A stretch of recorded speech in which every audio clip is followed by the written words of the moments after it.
বরগুনার এক নির্বাচনী জনসভায় এমন বক্তব্য যা শুনে চমকে উঠেছে পুরো দেশ।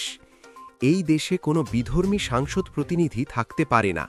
জামায়াতে যোগ দিয়েই এমন বিস্ফোরক মন্তব্য করলেন এক ব্যক্তি। এই বক্তব্য কি নির্বাচনী আচরণবিধির লঙ্ঘন, নাকি আবেগের বশে বলা একটি মন্তব্য? সব জানতে ভিডিওটি শেষ পর্যন্ত দেখুন। ঘটনাটি ঘটেছে বরগুনা ২ আসনে।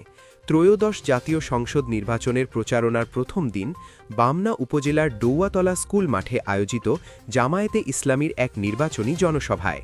সেখানে বক্তব্য দেন আফজাল হোসেন নামের এক ব্যক্তি, যিনি জনসভা চলাকালীনই জামায়াতে ইসলামীতে যোগ দেন বলে জানান আয়োজকেরা। বক্তব্যে তিনি বলেন, ৮০% মুসলমানের এই দেশে কোনো দিন বিধর্মী বা অশোভনীয় সংসদ প্রতিনিধি থাকতে পারে না। তিনি আরও বলেন, এই দেশে সংবিধান নয়, চলবে আল কোরআনের শাসন। চুরি করলে হাত কেটে দিলে চুরি বন্ধ হয়ে যাবে। এই বক্তব্য মুহূর্তেই ছড়িয়ে পড়ে সামাজিক যোগাযোগ মাধ্যমে। ফেসবুক সহ বিভিন্ন প্ল্যাটফর্মে শুরু হয় তীব্র আলোচনা ও সমালোচনা। এ বিষয়ে জামায়াতে ইসলামীর মনোনীত প্রার্থী ডাক্তার সুলতান আহমেদ বলেন, আফজাল হোসেন তাদের পুরনো কেউ নন। তিনি আবেগে এমন কথা বলেছেন। এ ধরনের বক্তব্য দলের অবস্থান নয়।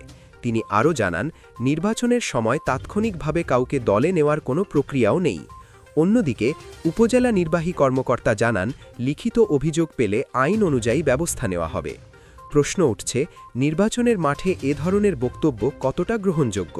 ধর্মীয় অনুভূতি আর রাষ্ট্রীয় কাঠামোর সীমারেখা কোথায়? আপনার মতামত কি? কমেন্টে অবশ্যই লিখে জানান। ভিডিওটি গুরুত্বপূর্ণ মনে হলে লাইক দিন, শেয়ার করুন, আর এমন আপডেট পেতে এখনই চ্যানেলটি সাবস্ক্রাইব করুন।